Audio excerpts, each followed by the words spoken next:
Glória a Deus. Quero cumprimentar a amada igreja com a graça e a paz do Senhor Jesus. Amém? Depois desses louvores maravilhosos, vamos meditar um pouco na sua palavra. E para isso eu já quero convidar as classes aqui presentes a saírem. Classe de crianças e também a classe de discipulado.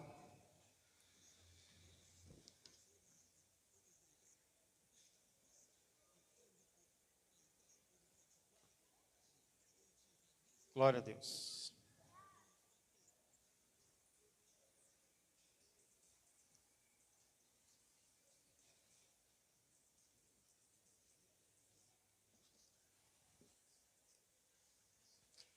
Você não precisa abrir lá, mas em Eclesiastes, capítulo de número 3, está escrito que há tempo para todo propósito debaixo do céu. E uma das coisas que é dito lá é que há tempo de guerra e há tempo de paz. Há tempo de guerra. E o que é que eu entendo por isso? O que é que eu entendo por essa frase? O que eu entendo por isso é que haverá ocasiões em que não seremos nós que vamos procurar a guerra. Será a guerra que irá nos procurar. Eu entendo por isso que haverá ocasiões em que, mesmo que nós não queiramos, nós precisaremos guerrear. Nós precisaremos lutar. Nós necessitaremos de batalhar. Mesmo que nós não queiramos, mesmo que nós tentemos evitar, mesmo que nós tentemos fazer com que a guerra não aconteça, haverá momentos de paz, mas também haverá momentos necessários de guerra. Inclusive, os versos nos quais nós iremos meditar hoje, eles ilustram essa realidade para cada um de nós. Por favor, abra a palavra do nosso Deus no livro de Deuteronômio, capítulo de número 2. Deuteronômio, quinto livro da Bíblia, capítulo de número 2. Já que, infelizmente, nos nossos dias nós temos ouvido falar muito sobre guerras, vamos meditar um pouco sobre isso, para que nós sejamos fortalecidos pela palavra de Deus e também instruídos acerca do que nós podemos e até devemos fazer em situações como estas. Nós iremos meditar, irmãos, a partir do verso 24, do capítulo de número 2. Deuteronômio, capítulo 2, a partir do verso 24.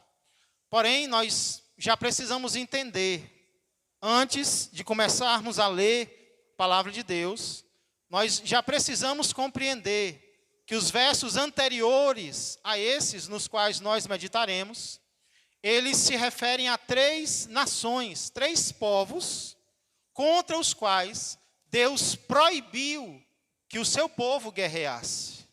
O próprio Deus disse: eu não quero que vocês batalhem, eu não quero que vocês lutem, eu não quero que vocês guerreiem contra 3 nações. São as nações dos Edomitas, dos Moabitas e dos Amonitas. Isso está nos versos anteriores aos quais nós vamos meditar hoje.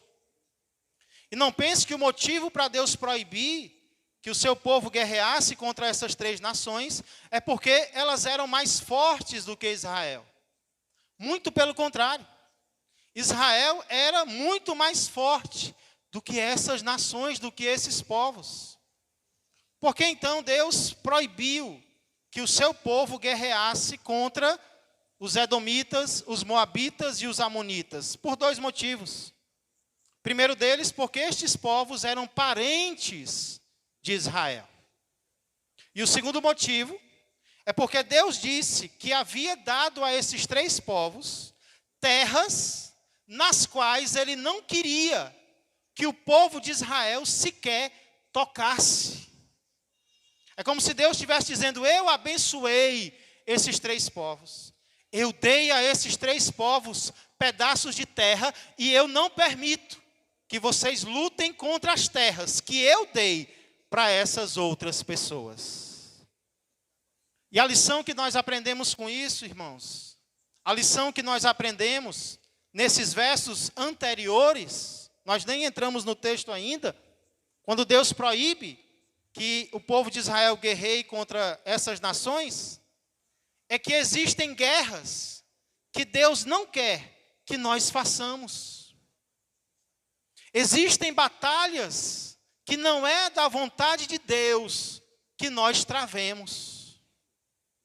Existem guerras que, se nós fizermos, nós vamos fazer por conta própria. Existem guerras que, se nós guerrearmos, nós estaremos guerreando porque nós somos teimosos. É porque nós somos cabeças duras. Não é porque Deus quer que a gente brigue determinadas batalhas, não. Existem batalhas que Deus não quer para mim. Existem guerras que Deus não quer para você. Existem guerras que Deus proíbe que nós guerreemos. Não sei se alguma vez você já se sentiu assim, envolvido em uma batalha, e aí quando chega no final você percebe que não era para ter feito aquilo. Era uma batalha que você entrou nela de teimoso, de cabeça dura que você é, só por besteira. Porque era uma batalha sua e não de Deus para você. Era uma batalha nossa, na qual a gente se envolveu sem motivo nenhum. Não é porque Deus queria. Então essa é uma das lições que a palavra de Deus nos ensina aqui no livro de Deuteronômio. Porém, mas, todavia, hoje nós queremos aprender algumas lições diferentes dessa que eu acabei de citar. E uma delas, eu já quero que você vá gravando isso no seu coração, é que existem guerras que Deus quer que nós travemos. Se existem guerras que Deus diz que não é para nós, vão existir guerras que Deus vai dizer, essa eu quero que você batalhe. Essa sou eu que quero que você trave.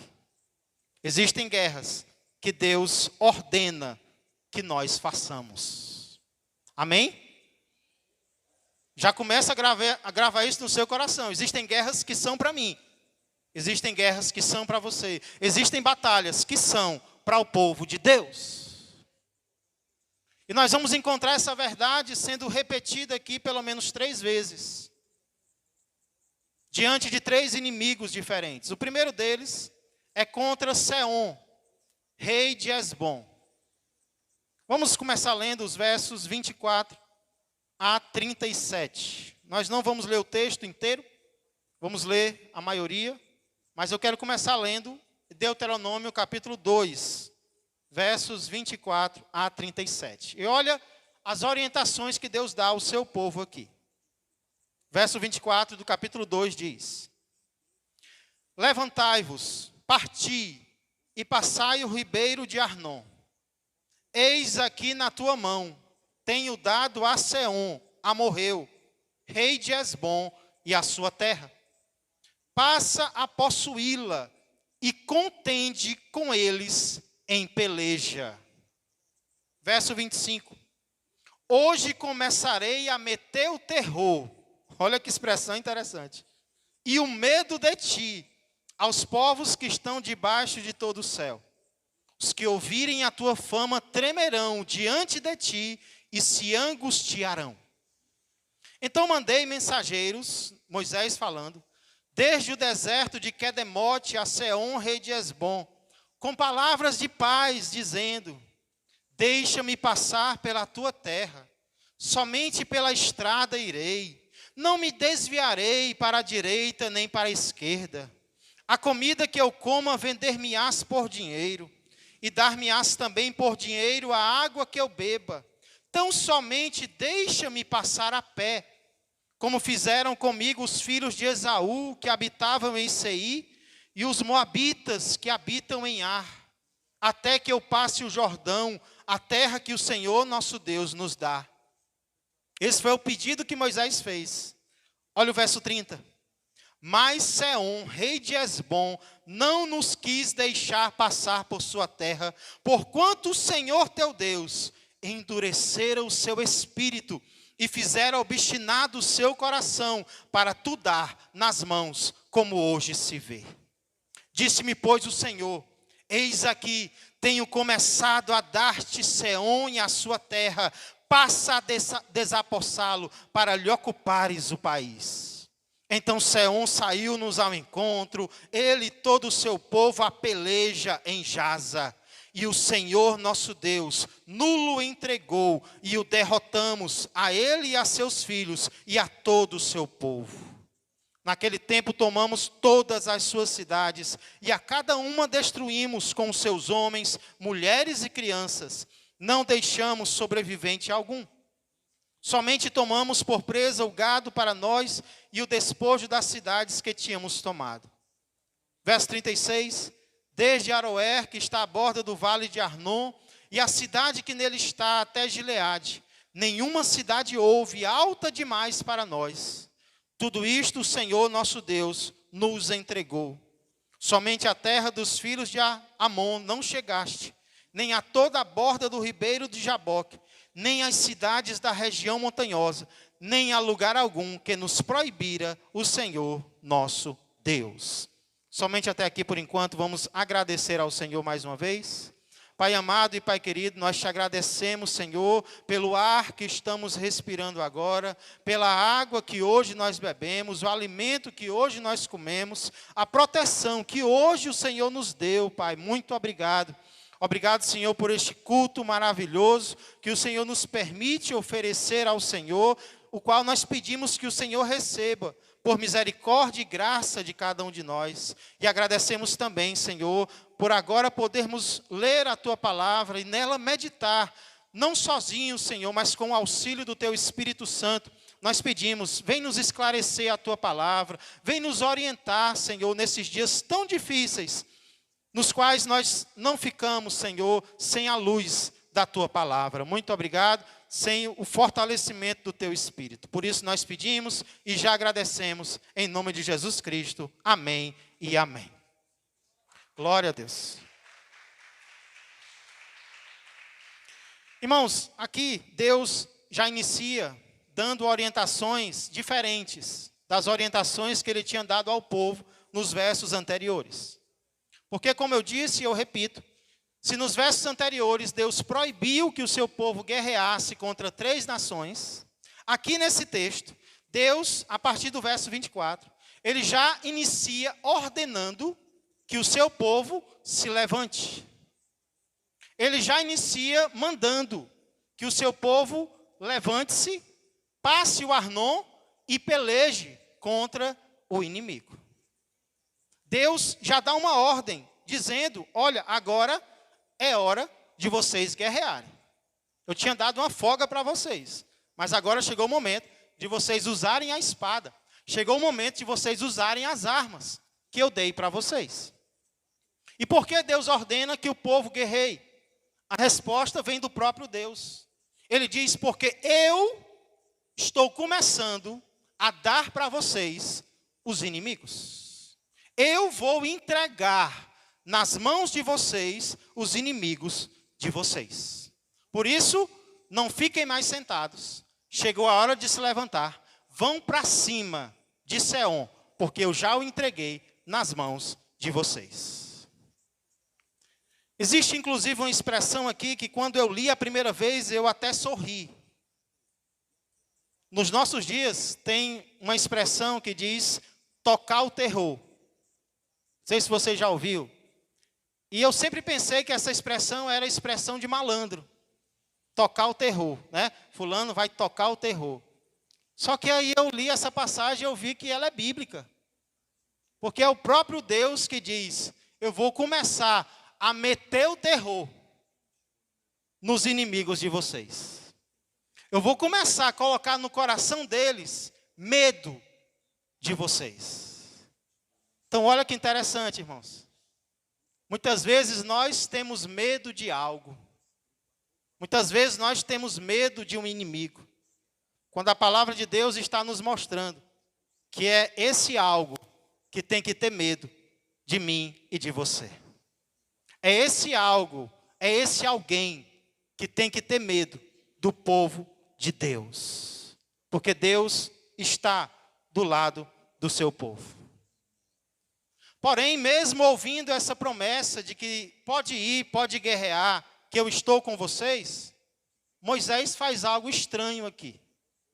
Eu não sei porquê, mesmo com essa promessa de garantia de Deus, que eles vão derrotar os inimigos, Moisés envia uma embaixada de paz. E ele diz: deixa a gente passar pela terra de vocês, Senhor. Não se preocupe, que o que a gente gastar, a gente paga. A gente não vai se desviar nem para a direita, nem para a esquerda. Pode ficar tranquilo, vai dar tudo certo. Por favor, inimigo, deixa a gente passar pela terra de vocês. Irmãos, eu não sei por que Moisés faz isso. O que eu sei é que muitas vezes eu me identifico com Moisés, porque a minha vontade também é entrar em acordo com qualquer inimigo que possa aparecer pela frente, né? Mesmo a guerra parece que vai ser necessária, a vontade que eu tenho é fazer que nem Moisés, é dizer: não, mas vamos conversar de novo, né? Vamos conversar novamente, não é necessário a gente chegar a tanto. Não sei se essa é a sua vontade também, de tentar evitar toda guerra que possa existir. Moisés, ele tentou. Só que ele diz que o rei não aceitou a proposta dele. E o próprio Moisés até diz por que o rei não aceitou. É porque Deus endureceu o coração do rei. Para quê? Para entregar o rei nas mãos do povo de Deus. Ou seja, Deus queria aquela guerra. Deus queria que o povo de Israel guerreasse contra Seom e contra Hesbom. Existem guerras que Deus quer para mim e para você. E aí Moisés, então, não vendo outra saída, a guerra acontece. E o que Deus promete que ia suceder, sucede. O povo tem uma vitória completa. Não sobra ninguém. Não sobra nada, a não ser aquilo no que Deus disse para o povo não tocar. Tirando isso, não sobrou absolutamente nada. Deus entrega e Israel vence. E eles destroem tudo, menos os filhos de Arnon. Então essa é a primeira demonstração que nós vemos aqui no texto, de que Deus tem batalhas que Deus quer que nós travemos. Indo mais adiante, nós vemos também que Deus mandou seu povo guerrear contra Og, rei de Bassã. Capítulo 3, versos de 1 a 11. Deuteronômio 3, 1 a 11.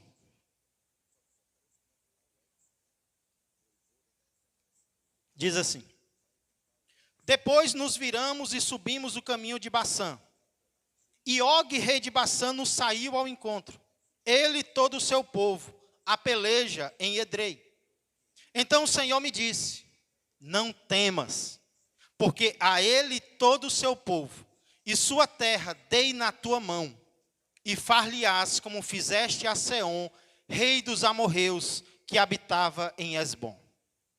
Deu-nos o Senhor nosso Deus em nossas mãos também a Og, rei de Bassã, e a todo o seu povo, e ferimos-lo até que não lhe ficou nenhum sobrevivente. Nesse tempo tomamos todas as suas cidades. Nenhuma cidade houve que lhe não tomássemos. 60 cidades, olha quantas eram. Toda a região de Argob, o reino de Og, em Bassã. Todas estas cidades eram fortificadas com altos muros, portas e ferrolhos. Tomamos também outras muitas cidades que eram sem muros. Destruímos-las totalmente, como fizemos a Seom, rei de Hesbom, fazendo perecer por completo cada uma das cidades com seus homens, suas mulheres e crianças. Porém, todo o gado e o despojo das cidades tomamos para nós por presa. Assim, nesse tempo, tomamos a terra da mão daqueles 2 reis dos amorreus que estavam da além do Jordão, desde o rio de Arnon até ao monte Hermon. Os sidônios a Hermon chamam Sirion, porém os amorreus lhe chamam Senir. Tomamos todas as cidades do Planalto e todo o Gileade, todo o Baçã, até Salca e Edrei, cidades do reino de Og em Baçã. Verso 11.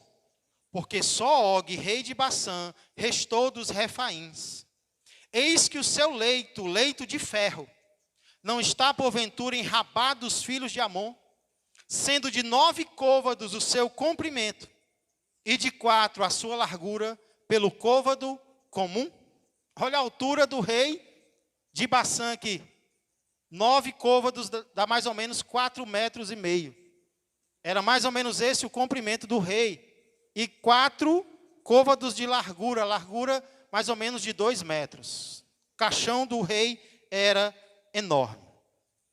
Mas, irmãos, o que é interessante é que esses versículos, eles começam um pouco diferente dos versos que nós acabamos de ler.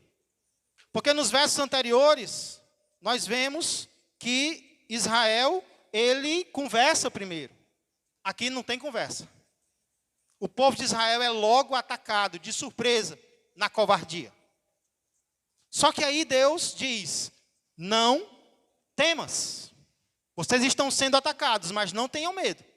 Porque o que vocês fizeram com o inimigo anterior, eu vou dar força para vocês fazerem com esse inimigo agora. E de fato o que Deus promete acontece. Deus entrega mais esse rei nas mãos de Israel e nenhum homem sobrevive. Não existe um sobrevivente sequer. E o que é mais impressionante aqui, irmãos, para mim e para você, é que o texto deixa claro que muitas dessas cidades eram cidades o quê? O texto vai dizer que elas eram cidades fortificadas, com muros muito altos. E quais desses muros conseguiram resistir ao povo de Israel? Nenhum deles. Trazendo isso para as nossas vidas. Não se admire se muitos dos inimigos contra os quais Deus nos mandar guerrear forem inimigos mais fortes do que nós. Forem inimigos fortificados. Inimigos para os quais a gente olha e diz, eita, a minha força é pequena diante dessa dificuldade. A minha força é pequena diante desse problema. Não se admire se forem contra inimigos mais fortes, maiores do que nós, que Deus estiver nos mandando guerrear.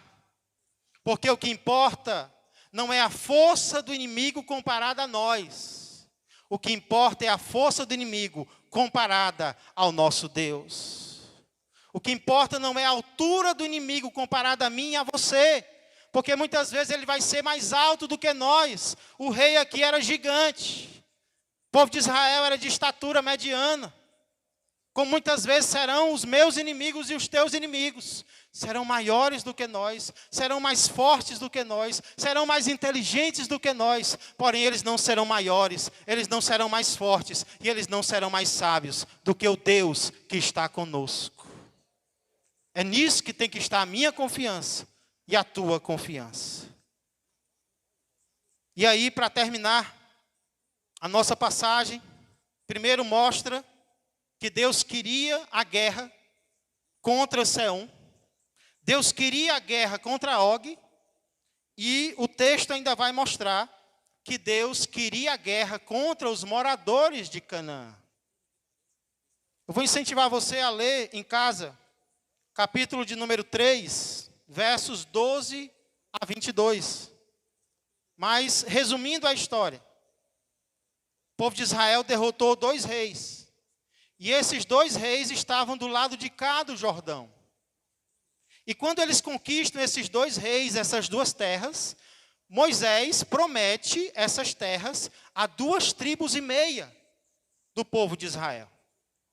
Só que Moisés deixa claro, vocês vão receber essas terras do lado de cá do Jordão, mas não pensem que a guerra terminou para vocês. Porque agora, vocês que estão com a terra garantida, vocês vão se levantar e vão passar à frente das outras tribos para agora conquistar a terra deles. Porque a de vocês já está garantida, mas a dos irmãos de vocês não. Então a guerra não acabou. Vocês ganharam a terra de vocês, mas agora vocês vão se levantar para lutar pela guerra dos irmãos de vocês do outro lado do Jordão. E é o que a gente vê que vai acontecer lá no livro de Josué, quando todas as 12 tribos lutam juntas pelas terras do lado de lá do Jordão. Então, irmãos, esse é um resumo das guerras que Deus ordenou, que Deus quis, que Deus desejou para o seu povo aqui. E a pergunta que nós podemos fazer é: que lições práticas nós podemos aprender desses relatos da palavra de Deus? Eu quero compartilhar com vocês 3 lições que eu aprendo aqui. A primeira delas eu já citei, mas eu quero reforçar. Existem guerras que Deus quer que nós façamos. Existem batalhas que Deus planejou para nós. Eu sei que a atitude de Moisés de enviar uma embaixada de paz para o primeiro rei, para Seom, soa até uma atitude fofinha da parte de Moisés, né? Uma atitude bonitinha. Olha que Moisés pacífico, que Moisés legal. Moisés era um cara legal, né? Ele procurou a paz. Mas, irmãos, nós precisamos entender que haverá casos em que a paz será impossível. Haverá casos em que a paz não dependerá de nós. A Bíblia diz: se possível, quanto depender de vós, tende paz com todos os homens. Mas haverá casos em que só haverá paz se primeiro houver guerra. Vai ter caso em que só vai haver tranquilidade depois da luta. Só vai haver calmaria depois da tempestade. Isso precisa ser entendido. Não que Deus esteja dizendo aqui que o crente agora vai ser um pitbull, que vai mostrar os dentes para todo mundo, ou então pinche, que vai estar nervoso com todo mundo, latindo para todo lado. Ah, o pastor falou que tem guerra que Deus quer que eu faça, então agora, au, au, au, au, au, au. Vai latir para todo mundo, vai mostrar os dentes para todo mundo. Agora eu vou ser o crente pitbull, vou brigar com todo mundo. Não. Eu enfatizei, eu comecei essa mensagem mostrando que tem guerras que não é para nós, tem guerras que se der para a gente evitar, vamos evitar. Na verdade, Deus quer que a gente evite, especialmente se for entre os irmãos da igreja, né? Essas guerras aí que a gente tem que evitar mesmo. Guerras entre parentes, muita guerra não é para nós, tem que deixar para lá. Porém, isso não significa que a gente não vá guerrear nunca. Porque a palavra de Deus mostra que Deus queria determinadas batalhas para o seu povo. Deus queria que o seu povo guerreasse algumas guerras. Então essa é a primeira lição que eu aprendo aqui e eu já quero que você coloque no seu coração. Considere-se um guerreiro nesta noite. Saia daqui sabendo que você é uma guerreira, que existem guerras que elas já devem estar acontecendo na minha vida e na tua vida. Existem guerras que nós temos que nos envolver. E essas guerras podem estar acontecendo agora mesmo na minha vida e na tua vida. Porém, uma segunda lição, talvez alguém pergunte: pastor, mas que guerras são essas nas quais eu tenho que me envolver? Segunda lição que eu aprendo aqui, e que vai começar a responder essa pergunta é: Deus quer que lutemos pelo que Ele já nos deu ou deseja nos dar. Pastor, eu tenho que guerrear o quê? Eu tenho que guerrear pelo quê? É simples. Guerreia por aquilo que Deus planejou para a tua vida. Guerreia por aquelas bênçãos que Deus tem o desejo de dar para você. Porque uma ruma de vezes aqui, nós vemos o verbo dar, entregar, conceder. Deus dizendo, eu dei essa terra para vocês. Eu entreguei o inimigo nas mãos de vocês. Então, contra qual inimigo eu devo guerrear? Contra aquele inimigo que Deus já entregou nas nossas mãos. Porque aqui, irmãos, eu lembro de alguns equívocos que muitas vezes nós cometemos. E nós cometemos até sem perceber. Deixa eu citar um. Olha um erro muito comum de acontecer. É nós lutarmos por aquilo que Deus não quer para nós. Quantas vezes nós estamos envolvidos em batalhas que Deus não planejou para nós, por bênçãos que Deus não quis para nós, por relacionamentos, às vezes até, que não é um relacionamento permitido de Deus para você. Então, muitas vezes, nós estamos batalhando, nós estamos rilhando os dentes, nós estamos nos matando, nós estamos nos acabando, por aquilo que nem é a vontade de Deus para as nossas vidas. O que Deus disse para o seu povo aqui é, ei, eu quero que você guerreie contra esse inimigo, porque eu estou entregando esse inimigo nas tuas mãos. Não é porque o povo deu na telha de Moisés, deu na telha do povo de Israel. Como eu quero guerrear contra Seom, como essa terra é boa. Não, veio do céu para a terra. Foi a palavra de Deus para o seu povo. Ei, essa terra eu vou dar para vocês. Então se levanta e guerreia contra a terra que eu estou dando para vocês. Então cuidado. Talvez seja o momento de você parar e refletir agora. Será que você está se esforçando tanto? Será que você está se matando tanto por aquilo que Deus disse que é teu? Por aquilo que Ele disse que quer te dar? Porque se nós não tivermos cuidado, nós vamos lutar pelo que não é da vontade de Deus para as nossas vidas. E sabe o que é pior? É que às vezes nós podemos até conseguir. E quando nós conseguirmos, não é alegria que nós vamos sentir. É frustração. É sentimento de perda de tempo. Mas eu lutei tanto por isso, porque eu não estou feliz. É simples. É porque Deus sabe o que te faz feliz. Deus sabe o que nos faz feliz e não nós. Cuidado para não cometer esse erro.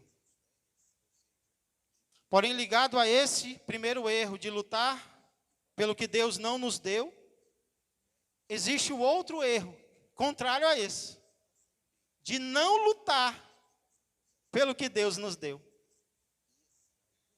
E esse também é um erro muito comum. Deus quer algo para mim e para você, mas Deus vai nos dar como? Um esforço da nossa parte. Mediante um batalhar da nossa parte. Deus quer nos dar algo. Ou será que foi à toa que Deus mandou o povo guerrear? Porque, irmãos, venhamos e convenhamos, raciocina comigo. Deus poderia destruir aqueles reis sozinho?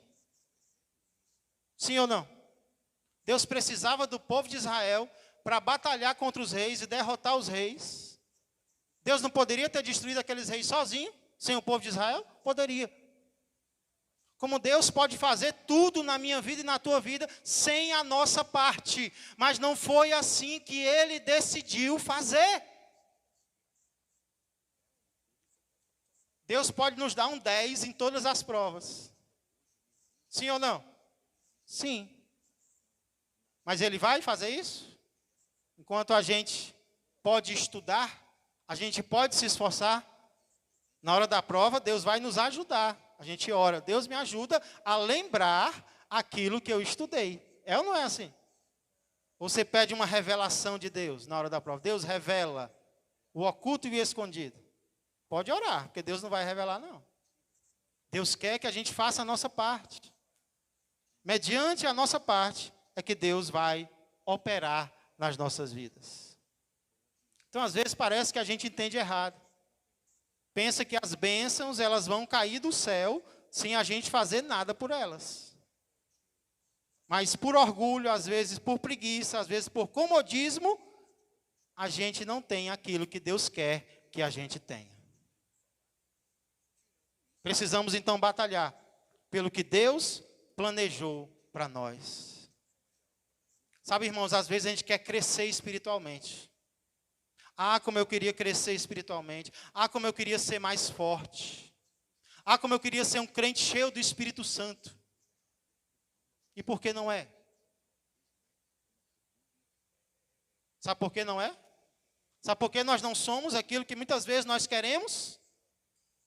Deus até quer nos dar essas coisas boas. Mas a gente não passa tempo orando. A gente não passa tempo meditando na palavra. A gente não passa tempo louvando, adorando ao Senhor. A gente não passa tempo guerreando por aquilo que Deus quer nos dar.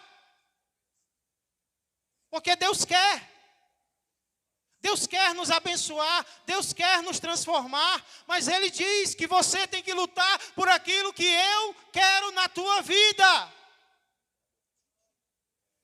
Então existem bênçãos que Deus quer para nós, mas nós não vamos ter se nós não batalharmos por aquilo que Deus planejou para nós.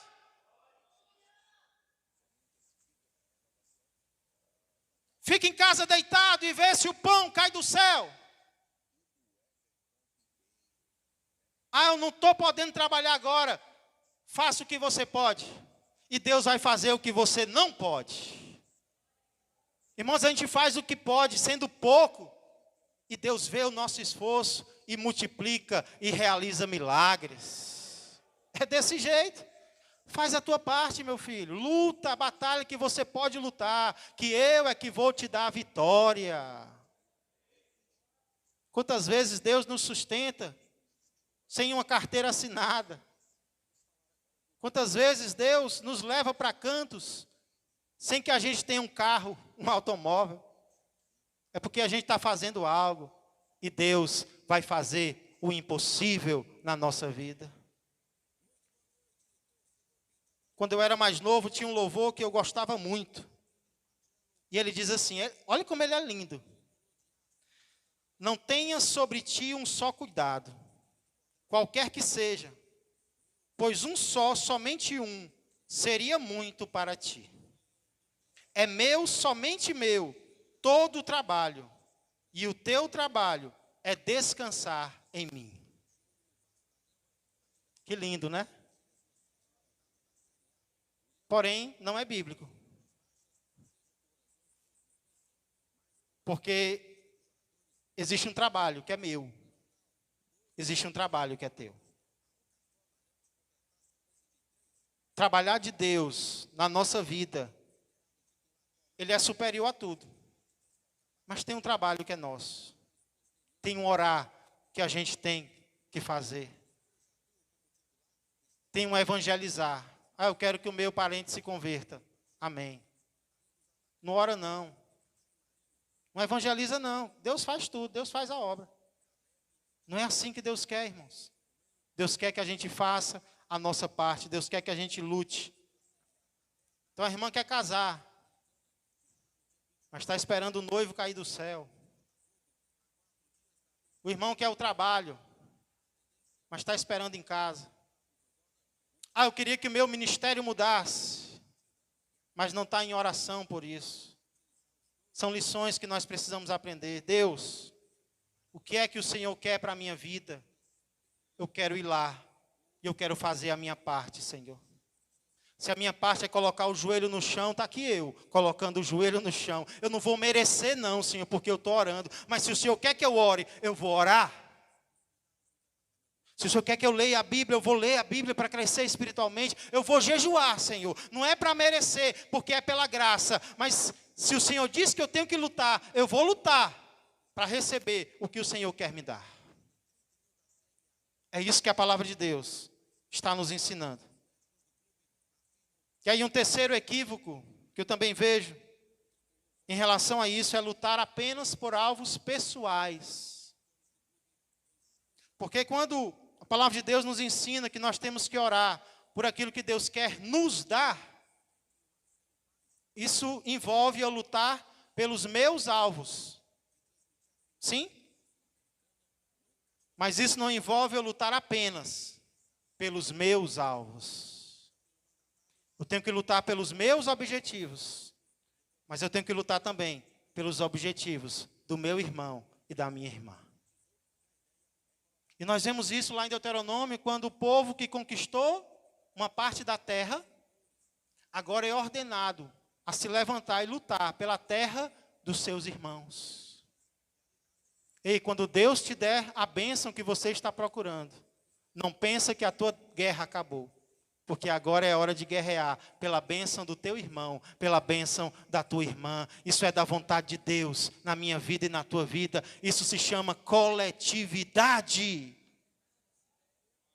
As minhas guerras são as guerras de vocês e as guerras de vocês são as minhas guerras. É assim que o povo de Deus tem vitória sobre a terra. Não podemos ter vergonha, irmãos, de compartilharmos das nossas lutas uns para os outros. Claro que eu não vou ser o crente 6 horas, né? O crente que só diz 6 horas pelo meu problema, 6 horas pela minha dificuldade, e o crente nunca ora. Não posso ser esse crente. Mas eu tenho que, além de orar, se a oração de um tem poder, imagine a oração de 2, de 3, de 5, de uma igreja inteira. Às vezes o crente está passando por uma dificuldade. Quem quer pedir uma oração? Todo mundo.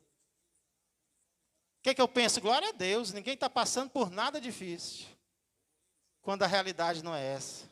Às vezes em casa está tão difícil. Você não precisa nem entrar em detalhes, diz, apenas ore pela minha vida, ore pela minha família, ore pela minha casa, ore por uma porta de emprego, amém. A igreja vai entender e a igreja vai orar. Ah, pastor, mas a igreja não ora não. Não julgue os outros por você. Se você não ora, é uma coisa. Mas se a igreja não ora, é outra. Se você ora, a igreja vai orar também. Amém? Então existem guerras que Deus quer que nós façamos. Deus quer que lutemos pelo que Ele já nos deu. Por isso que eu tenho que perguntar a Deus, isso é da tua vontade ou não? E em terceiro e último lugar, a terceira lição que eu quero compartilhar com vocês, é que Deus quer que lutemos contra as forças espirituais do mal. Aqui em Deuteronômio, o inimigo é de carne e osso. Mas quando a gente vai para o Novo Testamento, a gente vai para Efésios capítulo 6, nós vemos que lá, como foi que o Everardo iniciou o culto, né, o Espírito Santo combinando todas as coisas, o Everardo enfatizou várias vezes, a nossa luta não é contra carne e sangue, e sim contra principados e potestades, contra dominadores deste mundo tenebroso, contra as forças espirituais do mal nas regiões celestes. Essa é a nossa luta, essa é a nossa batalha. É claro que um exército de um país, ele vai ter que lutar contra inimigos de carne e osso, como está acontecendo agora com Israel. Israel está lutando e precisa lutar contra inimigos de carne e osso. Só que nós somos a igreja. A igreja, eu e você, não lutamos contra carne e sangue. Ei, a tua luta não é contra esta pessoa. A tua batalha não é contra o CPF de alguém. A nossa luta é contra forças espirituais do mal, é contra alguém que está influenciando essa pessoa, é contra o inimigo que quer afastar, que quer atribular as nossas vidas. Então, às vezes, nós olhamos para alguém de carne e osso e nós achamos, eita, meu inimigo, minha inimiga. O crente ele tem inimigo de carne e osso, mas ele não pode ser inimigo de alguém. Alguém pode ser meu inimigo, mas eu não preciso ser inimigo de ninguém. Então nós vemos que a nossa luta não é contra carne e sangue, e sim contra principados e potestades. É por isso que nós temos que nos fortalecer em quem? Lá em Efésios diz, no Senhor e na força do seu poder. Porque se o inimigo fosse do meu top, eu já tenho força contra ele. Só que ele é maior do que eu. O inimigo é maior do que eu e você. Então, para eu vencer o inimigo, eu tenho que me fortalecer. Vou para a academia. Para lutar contra o inimigo, não. É me fortalecer no Senhor e na força do seu poder. É colocar o carregador na parede, que se chama Jesus Cristo. Eu estou fraco, estou tão fraquinho. Continua se quiser. Coloca o carregador na tomada. Qual é a tomada? É o meu Senhor e Salvador Jesus Cristo. Tem intimidade com Cristo. Tem tempo com Cristo. E a tua força, ela vai se renovar a cada dia. Então, quando nós olhamos para o Novo Testamento, nós vemos que temos uma batalha, sim. Mas não é uma batalha humana. A igreja, ela não batalha na força física. Ela batalha contra as forças espirituais do mal. Por isso ela se fortalece no Senhor. E ela usa quais armas, igreja? Quais são as armas que a gente usa contra forças espirituais? Nós usamos também armas espirituais. E lá vai falar de uma armadura, né? O que essa armadura tem? Quais são as armas? Quais são as armas que o crente usa para guerrear contra o inimigo hoje? Ele usa a palavra de Deus. Lembra de Jesus no deserto? 3 tentações. Jesus combateu as 3 tentações com o quê? Está escrito, está escrito, está escrito. Palavra de Deus combate o inimigo. Guardo no coração a tua palavra para não pecar contra ti. Palavra é a espada. Tem também a oração. Tem também a adoração. O louvor. Ei, irmãos, o louvor, ele quebra barreiras. O louvor começa agindo dentro de mim, dentro de você. Esse começo já é maravilhoso. Porque se eu volto a estar bem, agora eu posso orar para que outra pessoa também esteja. Por que o inimigo quer me atribular e quer te atribular? Porque ele sabe que nós somos canal. Ele sabe que nós somos instrumento. Se eu tiver atribulado, se você tiver atribulado, nós não vamos passar bênção para ninguém. Mas se eu volto a estar bem, aí Deus me usa para abençoar outras pessoas, para abençoar outros soldados, para outros soldados se fortalecerem. E como é que isso começa? Palavra, oração, adoração. Se a situação estiver difícil, adora, louva ao Senhor. Então, irmãos, nós vemos que as armas que nós temos que usar, elas são armas diferentes. Contra quem eu devo lutar? Contra as forças espirituais do mal. Com que força? Com a força que Deus me dá. Com que armas? Com as armas espirituais. Batalhando não apenas por mim, mas também pelos outros. Inclusive, nesse momento, o Brasil não se encontra em guerra. E isso nos dá uma tranquilidade. Isso nos dá um conforto. Mas o que foi que nós aprendemos hoje? Não podemos batalhar apenas pelos nossos inimigos, mas também pelos inimigos dos outros. Existem países hoje que estão enfrentando a dificuldade da guerra. Existem pais, existem mães, existem crianças sofrendo agora por causa da guerra. Eu não estou em guerra física. Mas o que é que eu devo fazer, igreja? Eu devo colocar os meus joelhos no chão e interceder por esses países. Rússia e Ucrânia estão em guerra há quanto tempo? Você imagina isso acontecendo no Brasil? Quando falta energia no Brasil, a gente já perde a paciência. Agora imagina meses, anos inteiros de guerra. E agora iniciou uma guerra triste entre Israel e o grupo terrorista Hamas. Uma guerra que veio até Israel. E nós podemos orar por estes países. Não porque Israel é uma terra de crentes. Não é. Não pense que o Israel de hoje é o mesmo Israel de antes, onde só tinha crente. Não. Muitos israelitas, judeus, rejeitam Jesus Cristo até hoje. Mas tem crente lá também. Tem judeus se convertendo a Jesus Cristo também. Então nós vamos orar pelos que já se converteram. Nós vamos orar pelos que não se converteram. Nós vamos orar pelos árabes, para eles se converterem. Nós vamos orar pelos ucranianos. Nós vamos orar pelos russos. Nós vamos orar pela paz na terra.